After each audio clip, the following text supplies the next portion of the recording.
Why did the chicken cross the road? To get to the other side.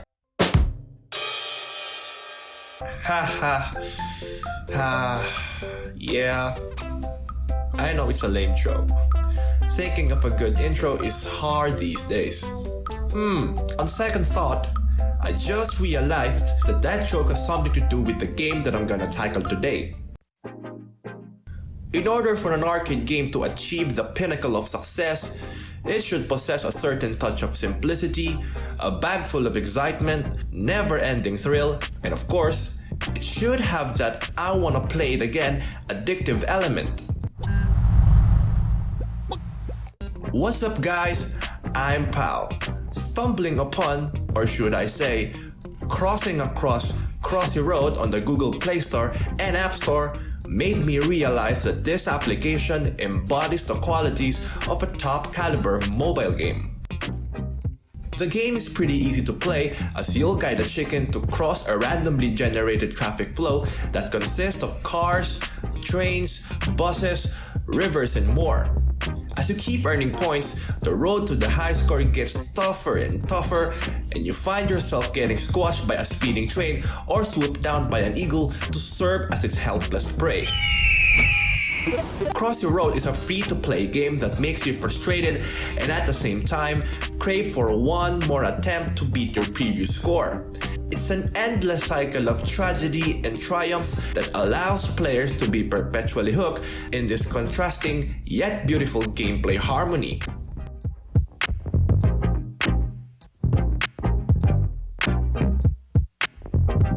With over 200 million downloads and counting on both iOS and Android, that's almost 3% of the world's total population, by the way.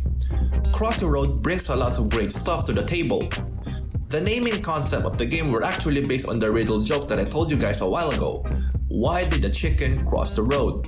It was the brainchild of Matt Hall and Andy Sum with the help of Ben Weatherall on the game's art design.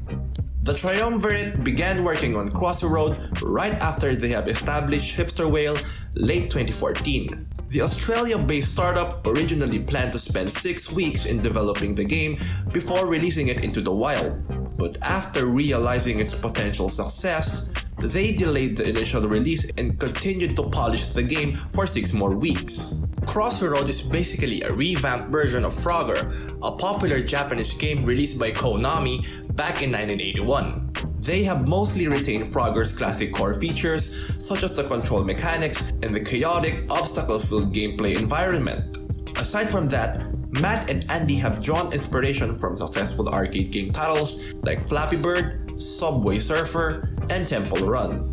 Combining different elements from these various games helped them to pull off an amazing, endless hopper casual game that is beloved and well received by critics and gamers of all ages. The game hit the ground running on November 14, 2014 on both iOS and Android platforms and was able to generate $10 million in revenue in its first 3 months of infancy, including $3 million in its in-game advertisements.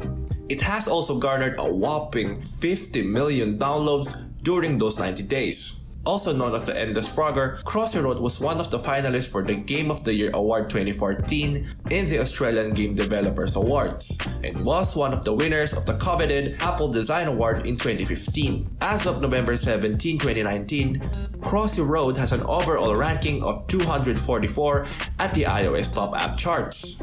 It is also currently ranked 101 in the free-to-play category, sits on the number 8 spot under the family games, and number 55 in the arcade games categories in the iOS App Store. For the Android platform, it stands at number 22 under family games and number 39 under the action game categories for Google Play Store. The game has also received generally favorable reviews from the US region with an average rating of 4.65. The success of this endeavor paved the way for Hipster Whale to produce multiple spin-offs like Disney Crossy Road that was released in 2016 and the upcoming Crossy Road Castle, which is going to be exclusively released in the iOS platform.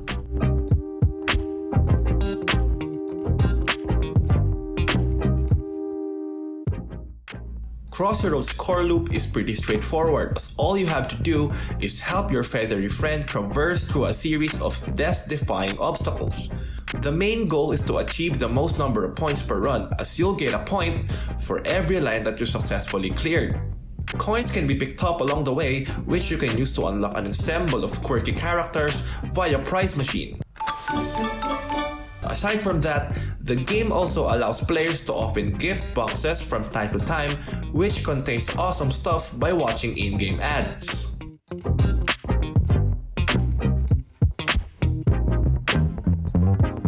Similar to other arcade games, the control mechanics for Crossy Road is really simple, as all you gotta do is tap to move forward and swipe to move horizontally and diagonally. Despite of that, there are still plenty of hilarious ways on how you can die in this one.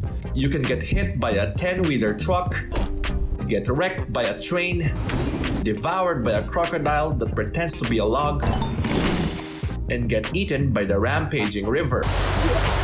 Stalling can also get you killed thanks to the ravenous eagle. Lastly, the screen constantly stalks you from below, forcing you to always move forward. So yeah, just try to avoid the stuff that I just mentioned and you're all good. The screen orientation can also be adjusted as well. If you're uncomfortable playing the game in a portrait view, you can always tilt your phone sideways so that you can play in the landscape manner to have a full grasp of the game.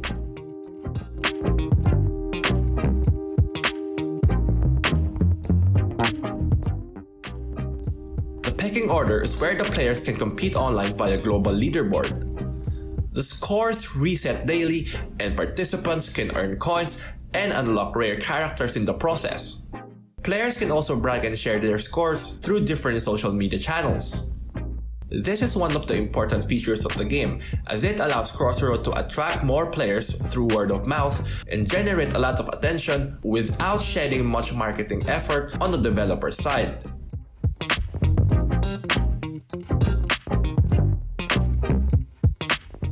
One of the many reasons why Crossy Road remains one of the best free-to-play games out there is because of its emphasis and focus on player experience. The developer stated that the game was supposed to be an experiment at the beginning, as they just want to create a popular casual game rather than focusing on raking piles of cash. The microtransactions for the game mainly involve the acquisition of characters, which are optional by the way, as you can unlock the majority of them through gacha pulls, in contrast to other games that influence players to purchase power-ups and other stuff that could generate a direct impact on the gameplay. There are also hidden characters that can only be unlocked after doing specific conditions. But not all of them can be acquired for free. Purchasing special characters is another offering that the game provides in order for them to make money aside from the in-game ads. What I like about it is that most of them are purchasable at a very cheap cost of 99 cents, with the exception of the piggy bank that helps you to earn coins faster at $2.99, the Bashib Beaver and Sleepy Penguin, which allows you to experience unique game modes priced at 99 cents and $1.99 respectively. The price of these offerings are really player friendly, as the majority of gamers would prefer to play games that don't force the players to watch ads just to continue playing or rely on any pay-to-win schemes. The monetization model for Crossy Road was heavily inspired by Dota 2 according to Matt Hall. He stated that if they introduce characters that can affect the gameplay directly, the scoring system will become irrelevant due to the unfair playing field. As a result, players won't be able to compare scores to each other. Additionally, the developers also mentioned that they're not a big fan of consumables like currency packs. Eliminating this feature has worked wonders for them, as the game spread like wildfire in the social media and snowballed its way to unprecedented heights. Aside from the addictive core loop, Crossy Road provides time-based gift to its players and is considered to be one of their player retention features. Also, the in-game ads can be skipped and only appears at random times, allowing players to play continuously without impeding their game progress. Crossy is the perfect example of how free-to-play games should be made. In my opinion, the game's strong core loop and character-driven monetization structure are the game's winning formula. The player-first mentality of its developers really paid dividends as gamers are now looking for freemium offerings that don't have a ton of paywalls while not sacrificing the overall quality of the game. The blocky, pixelated 8-bit art of the game brings out a nostalgic feeling that takes us back to the days of classic arcade games like Donkey Kong and Pac-Man. The diversity of characters is one of the reasons why a lot of players continue to play the game up to this day. Players can choose from an array of adorable animals, pop culture icons, and cameo appearances of TV personalities. They're also conducting regional character updates to cater to specific market segments. I also like how the background changes depending on the character that you're using, making the player's run less repetitive and mundane. In general, the game is easy to play but hard to master, and I think that's another reason why players are still drawn into playing this game. Sorry to interrupt, but I think I'll have to beat my previous score and play once more. On that note, this has been Pau for EP Game Reviews. Adios!